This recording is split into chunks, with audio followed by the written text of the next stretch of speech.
자, 이번 문항 미국의 에커트와 모클레에 의해서 세계 최초의 진공관 컴퓨터인 유니박 1이 개발되었다. 이는 상업적인 컴퓨터가 되겠고요. 자, 최초의 컴퓨터는 ENIAC입니다. 답은 1번이고요. 현재 그 문항에. 3번 1962년 셔들랜드에 의해서 CRT 위에 라이트 펜으로 직접 그릴 수 있는 플로터가 개발되었다. 말이 잘못됐죠. 라이트 펜은 입력 장치고요. 그리고 플로터는 출력 장치가 되겠습니다.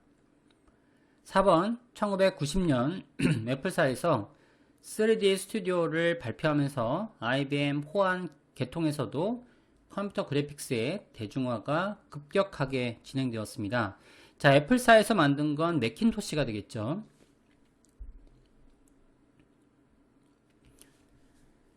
자, 컴퓨터 그래픽스의 발전 과정에 대한 설명으로 틀린 것은 1985년 XY 플로터가 개발되면서 종이 위에 설계 도면을 그릴 수가 있었습니다. 플로터는 제1세대죠. 자, MIT에서 개발된 스케치패드는 오늘날 컴퓨터 그래픽 인터페이스에 많은 영향을 주었습니다. 3번 플로터나 프린터가 등장하기 전에 CRT 모니터가 먼저 만들어졌다. 말이 안 되죠. 자, 제1기에는 프린터 그리고 플로터가 개발되었고요. 자, 그 다음에 제2세대에는 1960년대에는 캐드캠 그리고 리플래시형 CRT거든요. 그러니까 여기서는 문제 문항이 틀렸죠. 자, 1기에는 프린터나 플로터가 개발됐고요. 그 다음에 2기부터 CRT 모니터가 개발되었습니다. 답은 바로 3번이고요. 자, 다음 문항을 한번 볼게요. 다음 중 세계 최초의 진공관식 컴퓨터는 바로 ENIAC이죠. 답은 1번입니다. 자, 그 다음에 유니박이라고 되어 있는데 유니박 같은 경우에는 세계 최초의 상업용 컴퓨터가 되겠죠. 한 5년 있다 나오는 그런 상업용 컴퓨터가 되겠습니다. 자, 이런 문항도 많이 나오고요. 다음 중 컴퓨터 세대를 나누는 기억 소자에 대한 그런 순서를 바르게 나열한 것은 바로 4번이죠. 진공관, 트랜지스터, IC, LSI 라고 되어 있습니다. 답은 4번이고요.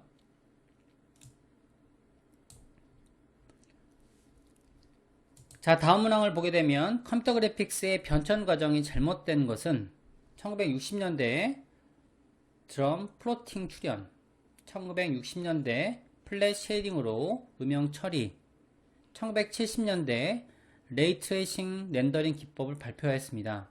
자, 이게 틀렸다라고 합니다. 1960년대에 레이 트레이싱 렌더링 기법이 발표가 됐고요. 1980년대 모핑 기법을 개발해서 사용했죠. 3번 컴퓨터 그래픽스의 원리. 첫 번째, 컴퓨터 시스템의 구성, 하드웨어와 소프트웨어로 구성이 되어 있죠. 하드웨어는 딱딱한 제품이라는 의미로 컴퓨터 시스템을 구성하는 물리적인 부품, 즉 기계적인 장치를 뜻하고 있습니다. 자, 소프트웨어는 하드웨어를 사용하기 위한 각종 명령의 집합으로서 일반적으로 프로그램이라고 부르고 있고요. 자, 컴퓨터의 5대 기능, 5대 기능은 입력, 출력, 연산, 제어, 기억이고요. 자, 컴퓨터의 3대 기능이라고 하게 되면 자, 이걸 요약 정리해서 CPU, 입력, 출력이라고 하는 거죠. 자, 그래서 이제 5대 기능과 3대 기능은 자, CPU를 묶어준 거죠. 그래서 연산, 제어, 기억 자체를 CPU가 담당하고 있기 때문에 이를 CPU, 입력, 출력이라고 컴퓨터의 3대 기능이라고 이렇게 이야기하고 있습니다. 자, 임시기억 장소라고 하게 되면 자, 버퍼. 자, 도스상의 임시기억 장소를 우리는 버퍼라고 하고요. 그 다음에 클립보드, 윈도우상의 임시기억 장소라고 하는데요. 자료나 프로그램 일부를 저장하는 데 사용되는 윈도우상의 그런 임시기억 장소가 되겠습니다. 자료에 대한 표현 단위, 비트라고 하게 되면 0과 1의 바이너리 디짓 약자가 되는 거죠. 정보 표현의 최소 단위가 되겠습니다. 그 다음에 니블, 4비트로 이루어진 단위가 되겠고요. 바이트. 바이트는 많이 쓰여지죠. 한 개의 문자를 표현하는 단위가 되겠고요. 8비트로 이루어진 단위가 됩니다. 문제가 많이 출제가 되죠. 자, 8비트가 바로 1바이트가 되는 거죠. 영문 숫자 같은 경우에는 1바이트, 그리고 한글이나 한자 같은 경우에는 2바이트 문자가 되겠죠. 자, 워드, 연산의 기본 단위가 되겠고요. 자, 하프워드라고 하게 되면 2바이트, 풀워드 4바이트, 그 다음에 더블워드는 8바이트가 되겠습니다. 자, 그 다음에 필드, 레코드를 구성하는 기본 단위를 필드라고 하고요. 그 다음에 레코드는 논리 레코드와 그리고 물리 레코드가 있습니다. 파일, 프로그램 구성의 기본 단위가 되겠고요. 자, 데이터베이스, 보통 이제 메모리라고 이야기하고요. 파일들을 모아놓은 그런 집합체를 의미하고 있습니다. 자, 처리 속도에 대한 단위, 일단은 밀리초, 밀리세컨드, 10의 마이너스 3승 세컨드라고 하는 거고요.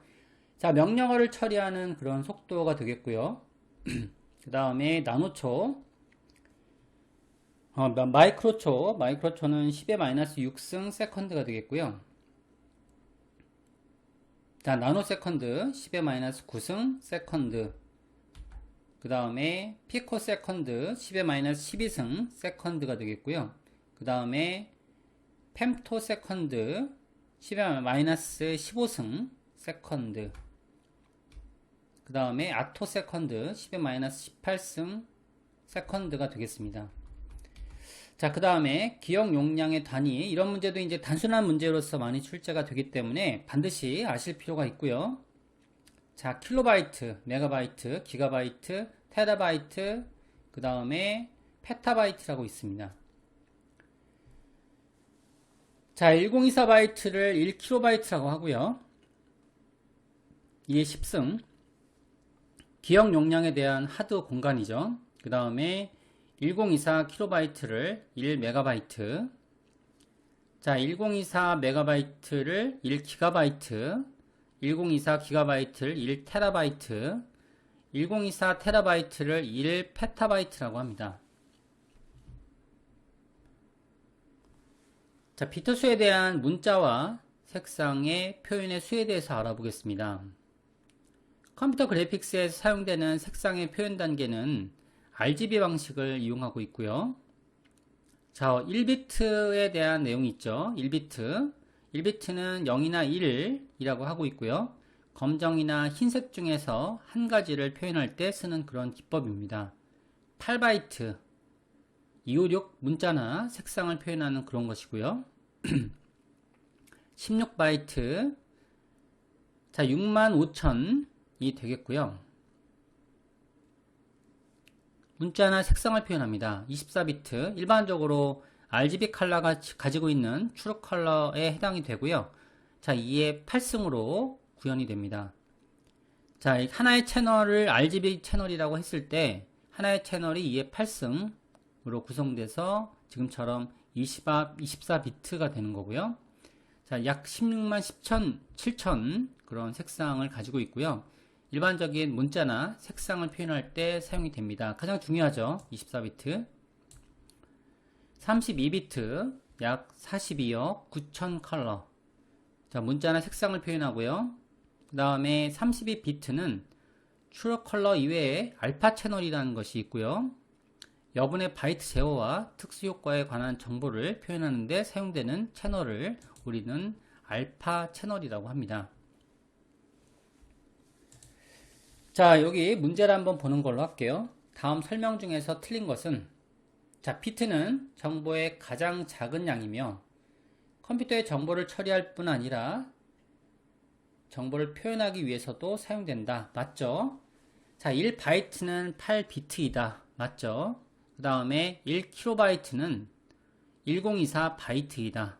맞죠? 1GB는 1024 킬로바이트이다. 메가바이트죠. 요거 틀렸습니다. 이런 식의 문제가 나오기 때문에 자, 1024 메가바이트가 되겠고요. 자, 그 다음에 다음 문제를 보는 걸로 할게요. 초당 수행되는 명령어들의 수를 100만 단위로 표시한 것으로 일반적으로 컴퓨터의 속도를 표시하는 데 쓰이는 약어는 바로 메가헤르츠가 되겠습니다. 메가헤르츠. 다음 중 정보 표현의 최소 단위는 무엇인가? 바로 비트죠. 0과 1로 이루어진 수고요. 자, 그 다음에 컴퓨터의 디지털 신호의 기본적인 0과 1의 신호 체계를 의미하는 용어는 무엇이라고 하는가? 바로 비트라고 하는 거죠. 자, 여기 바이너리라고 합니다. 바이너리. 컴퓨터 디지털 신호의 기본적인 0과 1의 정기적인 신호 체계를 의미하는 것은 바이너리라고 하는 거고요. 자, 여기서 또 문제 문항이 나오죠. 1024 메가바이트와 같은 크기는 1기가바이트죠. 이런 것들 문제가 나오고요. 자, 그 다음에 다음 문제를 한번 볼게요. 컴퓨터의 주 기억 장치의 연산 단위에 대한 크기의 순서를 바르게 나열하는 것은 일단 비트바이트, 킬로바이트, 기가바이트, 테라바이트, 그 다음에 페타바이트가 있죠. 요거는 1번이 답이고요. 다음 계산 중 맞는 것은 1바이트는 7비트 아니죠. 8이죠. 자, 2번 같은 경우에는 1메가바이트, 1024 킬로바이트 이게 맞습니다. 자, 1메가바이트, 1024 킬로바이트죠. 1기가바이트 1024 메가바이트가 되겠습니다. 이런 식으로 되어 있고요. 다음 문제를 한번 볼게요. 다음 중 컴퓨터 연산의 기본 단위로 맞는 것은 4비트는 1바이트 틀렸죠. 8비트는 1바이트 맞습니다. 이렇게 계산되는 문제들이 나오기도 하고요. 자, 한글, 한 문자를 표현하기 위해 필요한 비트는 몇 개인가? 자, 보통 이제 한글 같은 경우에는 2바이트 문자죠. 그러니까 이걸 비트로 환산하면 바로 16이 되겠습니다. 자, 이런 문제들도 많이 나옵니다. 그리고 영문과 숫자를 표현하기 위해서는 바로 8비트가 되겠죠. 한글 한 문자니까 이건 보통 이제 2바이트 문자거든요. 2바이트 문자는 자, 1바이트가 8비트이기 때문에 이를 계산하면 바로 문제로 16이 되겠습니다. 이런 문항들도 나올 수 있죠. 자, 다음 문제를 한번 볼게요. 비트에 따른 사용 가능한 컬러 수에 대한 설명 중에서 틀린 것은 자, 1비트는 두색으로 흑백 이미지를 표현할 때 사용된다. 맞죠? 4비트는 4색으로 이미지 표현을 할 수 있다. 자, 이건 틀렸고요. 16색으로 표현된다고 합니다. 16색. 자, 그 다음에 왜냐하면 이제 2의 4승이기 때문이죠.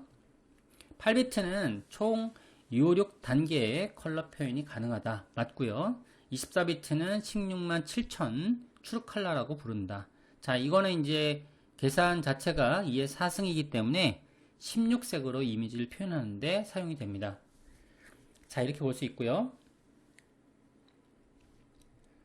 자, 컴퓨터 그래픽스 프로그램 작업에 사용되는 눈금자의 단위가 아닌 것은 바로 비트죠. 비트는 이제 저장 용량의 단위죠. 자, 그리고 이제 컴퓨터의 구분에 대한 내용도 알아볼게요. 자, 내부 명령어. 내부 명령어는 파일이 별도로 존재하지 않고 커맨드, 컴, 명령어 해석기 속에 포함되어 있는 그런 명령어가 되겠습니다. 자, 외부 명령어는 파일이 각각 가지고 있는 종류들이 되죠. 좌표계. 좌표계는 직교 좌표계가 있고요. 그 다음에 극 좌표계가 있습니다. 각 축의 교차점을 원점이라고 하며 원점 x, y, z의 값을 0, 0, 0으로 표현하며 x 넓이, y 높이, z 깊이 또는 두께를 표현하는 것을 의미하고 있는 거죠. 좌표계에서 x축은 수평으로 y축은 수직으로 표현되며 z는 3차원 표현 시에 사용되는 것입니다. 직교좌표계는 모두 0으로 시작해서 표현하기 때문에 정확한 위치를 표현할 수 있습니다. 자, 그 다음에 극좌표계 수직값을 정의하지 않고 원점으로부터 거리와 각도로 표현하는 것을 극좌표계라고 하고요. 다음 문제를 한번 볼게요. 자, 위에 나와 있는 내용 그대로 보이고 있고요. 자, 다음 중 원점으로부터의 거리와 각도를 사용하여 좌표를 나타내는 좌표계는 바로 극좌표계가 되겠습니다. 다음 좌표계가 아닌 것은 무엇인가? 1번 직계 좌표계, 2번 극좌표계, 3번 데카르트 좌표계, 4번 뷰포트 좌표계가 있는데요. 자, 뷰포트 좌표계는 컴퓨터 그래픽스의 렌더링 과정에서 투명 변환한 도형을 실제로 표시하는 직사각형의 영역을 뷰포트 좌표계라고 합니다.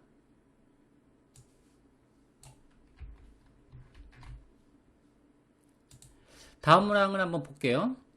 자, 직교 좌표계에 대한 설명이 틀린 것은 1번 3차원 공간에서는 세 개의 교차하는 수직 평면으로부터 거리로 점의 위치를 설정한다.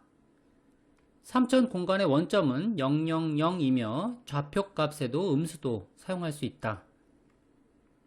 3번 원점으로부터의 거리와 각도를 사용하여 좌표를 나타낸다. 이는 극좌표계에 대한 그런 설명이죠. 자, 그래서 직교좌표계라고 하게 되면 그러면 데카르트가 고안했다라고 해서 데카르트 좌표계라고도 한다고 합니다. 자, 여기까지 저희가 이제 1강에 해당되는 컴퓨터 그래픽스에 대한 이해에 대해서 진행을 해드렸습니다.